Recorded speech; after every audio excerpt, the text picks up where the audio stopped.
Good morning students. Today we are going to start about the atoms rearrangement. Atoms rearrangement क्या होता है? जब कोई सब्सटेंस केमिकल रिएक्शन या केमिकल चेंज में भाग लेता है तो सब्सटेंस के अंदर जो एटम्स होता है उसका रीअरेंजमेंट होता है। मतलब केमिकल रिएक्शन के बाद सब्सटेंस के अंदर एटम्स का जैसा अरेंजमेंट होता है, केमिकल रिएक्शन के बाद क्या हो जाता है, फिर से एक नया अरेंजमेंट होता है, रीअरेंजमेंट होता है। तो ऐसा अरेंजमेंट होता है, इसलिए क्या होता है, जो रिएक्टेंट होता है, जो सब्सटेंस केमिकल रिएक्शन में भाग लेता है, वो रिएक्टेंट प्रोडक्ट में कन्वर्ट हो जाता है। मतलब एक न्यू सब्सटेंस फॉर्म होता है। तो किस लिए फॉर्म होता है? क्योंकि एटम्स का रीअरेंजमेंट होता है, इसलिए केमिकल रिएक्शन में क्या होता है, जो रिएक्टेंट्स होता है वो प्रोडक्ट में कन्वर्ट हो जाता है। मतलब एक नया सब्सटेंस फॉर्म होता है केमिकल रिएक्शन में। एग्जाम्पल क्या होगा? When burn in air carbon forms carbon dioxide. जब कार्बन एयर में बर्न होता है तो क्या फॉर्म होता है? कार्बन डाइऑक्साइड फॉर्म होता है। कोई भी चीज को अगर हम एयर में बर्न करेंगे तो कौन हेल्प करता है बर्निंग में? ऑक्सीजन हेल्प करता है बर्निंग में। During the burning of coal the carbon of coal combines with the oxygen of air to form carbon dioxide. तो जब हम कार्बन को बर्न करेंगे तो एयर में क्या होता है? ऑक्सीजन कार्बन के साथ क्या हो जाएगा? कंबाइन करेगा, और कंबाइन करके केमिकल रिएक्शन होगा तो क्या प्रोड्यूस होगा? कार्बन डाइऑक्साइड प्रोड्यूस होगा। तो यहाँ पर कार्बन डाइऑक्साइड क्या है? प्रोडक्ट है, एंड कार्बन और ऑक्सीजन क्या है? रिएक्टेंट है। मतलब ये केमिकल, ये जो सब्सटेंस है कार्बन और ऑक्सीजन, ये केमिकल रिएक्शन में भाग लेता है और उसके बाद जो प्रोड्यूस होता है वो प्रोडक्ट होता है। तो कार्बन डाइऑक्साइड क्या है? प्रोडक्ट है। अब देखो बुक पे page number 43 figure 5.1, carbon atoms plus oxygen molecules क्या प्रोड्यूस हो रहा है? Carbon dioxide molecules. अब यहाँ पर कार्बन एटम्स क्यों है? क्योंकि जो देखो एक एक एटम अलग अलग है, इसलिए कार्बन एटम्स। मॉलिक्यूल्स, दोनों एटम एक साथ मिलकर एक मॉलिक्यूल्स हो रहा है, इसलिए ऑक्सीजन मॉलिक्यूल्स। दोनों एटम एक साथ है। और फिर उसके बाद कार्बन डाइऑक्साइड, ये भी मॉलिक्यूल्स है, क्योंकि यहाँ पर एक कार्बन एटम्स दोनों ऑक्सीजन एटम के साथ मिक्स होके क्या हो रहा है? Carbon dioxide molecules. तो तीन एटम एक साथ जुड़ के यहाँ पर मॉलिक्यूल हो रहा है, इसलिए carbon atoms, oxygen molecules and carbon dioxide molecules. अब देखो कार्बन एटम्स का जो अरेंजमेंट है एंड ऑक्सीजन मॉलिक्यूल्स का जो अरेंजमेंट है, दोनों ही अलग है। फिर उसके बाद केमिकल रिएक्शन के बाद जो प्रोड्यूस हो रहा है, जो प्रोडक्ट हो रहा है कार्बन डाइऑक्साइड मॉलिक्यूल का भी अरेंजमेंट अलग है। तो इसलिए जब भी कोई केमिकल रिएक्शन या केमिकल चेंज होता है तो प्रोडक्ट का जो एटम्स का अरेंजमेंट होता है एंड रिएक्टेंट्स का जो अरेंजमेंट होता है एटम्स का, वो क्या होता है? दोनों ही अलग होता है। अरेंजमेंट अलग होता है, इसलिए क्या होता है? प्रोडक्ट प्रोड्यूस होता है। देखो फिगर में क्या है? कार्बन एटम्स, कार्बन एक एक एटम्स अलग अलग है, इसलिए इसका फॉर्मूला क्या होगा? कैपिटल C होगा। प्लस ऑक्सीजन मॉलिक्यूल्स है, दोनों एटम एक साथ मिक्स है, इसलिए इसका फॉर्मूला क्या होगा? O2 होगा। फिर केमिकल रिएक्शन के बाद क्या प्रोड्यूस हो रहा है? Carbon dioxide. Carbon dioxide molecules में क्या है? एक कार्बन एटम्स है और दोनों ऑक्सीजन एटम्स उसके साथ मिक्स है, इसलिए इसका फॉर्मूला क्या होगा? CO2। जो कार्बन एटम्स है वो मिडिल में है और उसके साथ दो ऑक्सीजन एटम्स मिक्स है, तो इसका फॉर्मूला क्या होगा? CO2। अब नंबर 2 जो एग्जाम्पल है, when burn in air hydrogen forms water. Hydrogen को जब हम बर्न करते हैं एयर में तो क्या प्रोड्यूस होता है?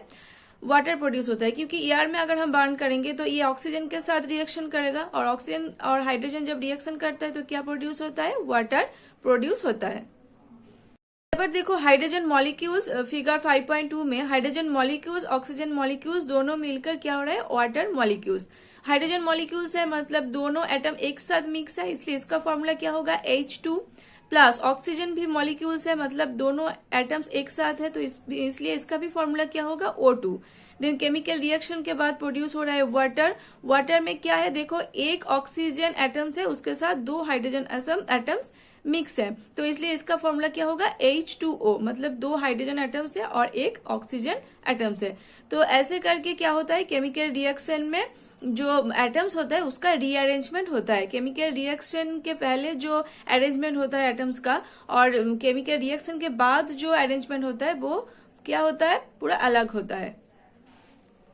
If you could count the atoms of each kind before and after the chemical change, you would find that the number of atoms of each element remains the same.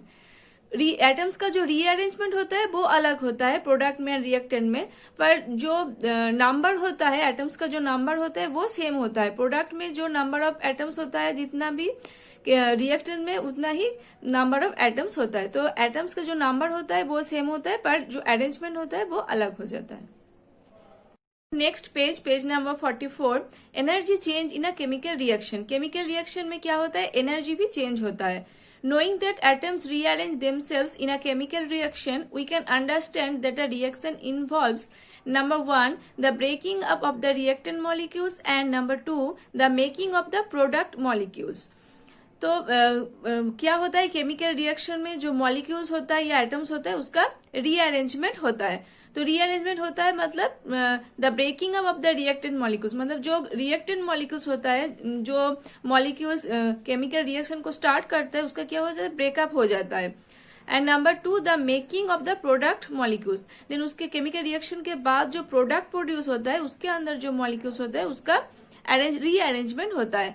तो जो reactant का molecule होगा उसका breakup हो जाएगा and जो product का molecule होगा उसका रीअरेंजमेंट होगा। The energies involve in 2 step are not equal. ये दोनों स्टेप में जो एनर्जी होता है, इन्वॉल्व होता है, वो इक्वल नहीं होता है। कौन कौन सा स्टेप, नंबर 1 जो रिएक्टेंट मॉलिक्यूल्स का ब्रेकअप हो जाता है इसमें, and number 2 making up of the product molecules. तो ये दोनों स्टेप में क्या होता है, एनर्जीज इक्वल नहीं होता है। So the overall reaction either releases और एब्जॉर्ब एनर्जी। तो जो ओवरऑल केमिकल रिएक्शन होता है, केमिकल रिएक्शन क्या करता है, आइदर एनर्जी रिलीज करता है और एनर्जी एब्जॉर्ब करता है, दोनों में से कोई एक करता है। आइदर एनर्जी रिलीज करता है और एनर्जी एब्जॉर्ब करता है। In most cases energy is absorbed और given out in the form of heat. ज्यादातर रिएक्शन में क्या होता है, एनर्जी हीट के फॉर्म में रिलीज होता है या एब्जॉर्ब होता है। However in many cases light is also absorbed और गिवन आउट। कभी कभी क्या होता है, लाइट भी जो एनर्जी के फॉर्म में लाइट भी रिलीज होता है या एब्जॉर्ब होता है। ज्यादातर जो केमिकल रिएक्शन होता है उसमें हीट ही क्या होता है, एनर्जी के फॉर्म में रिलीज होता है या एब्जॉर्ब होता है। देखो रिएक्शन 2 टाइप का है, number 1 endothermic reaction and number 2 exothermic reaction. Endo मतलब जो एब्जॉर्ब करता है और एक्सो मतलब जो रिलीज करता है। तो एंडोथर्मिक रिएक्शन क्या है, a reaction in which heat is absorbed is called an endothermic reaction. जिस केमिकल रिएक्शन में हीट क्या होता है, एब्जॉर्ब्ड होता है, उसको हम कहते हैं एंडोथर्मिक रिएक्शन। एक्सोथर्मिक रिएक्शन क्या है, a reaction in which heat is evolve that is given out is called a exothermic reaction. Exothermic reaction क्या है, जिस केमिकल रिएक्शन में हीट क्या होता है, रिलीज होता है, उसको हम क्या कहते हैं, एक्सोथर्मिक रिएक्शन। तो एंडो मतलब एब्जॉर्ब एंड एक्सो मतलब गिवन आउट या रिलीज। ये एक्सोथर्मिक रिएक्शंस एंडोथर्मिक रिएक्शंस का एग्जाम्पल क्या होगा, तो देखो examples of endothermic reactions. Endothermic reactions मतलब जिस रिएक्शन में हीट क्या होता है, एब्जॉर्ब होता है, उसको हम क्या कहते हैं, endothermic reactions. Endothermic reactions are few, some examples are given below. Example क्या होगा, नाइट्रोजन प्लस ऑक्सीजन, उसके बाद एरोसाइन, एरोसाइन के ऊपर इलेक्ट्रिक स्पार्क, देन उसके बाद नाइट्रिक ऑक्साइड। मतलब जब इलेक्ट्रिक स्पार्क नाइट्रोजन ऑक्सीजन का जो मिक्सचर है उसके अंदर से पास करेगा तो क्या प्रोड्यूस होगा, नाइट्रिक ऑक्साइड प्रोड्यूस होगा। तो यहाँ पर क्या हो रहा है, हीट एब्जॉर्ब हो रहा है।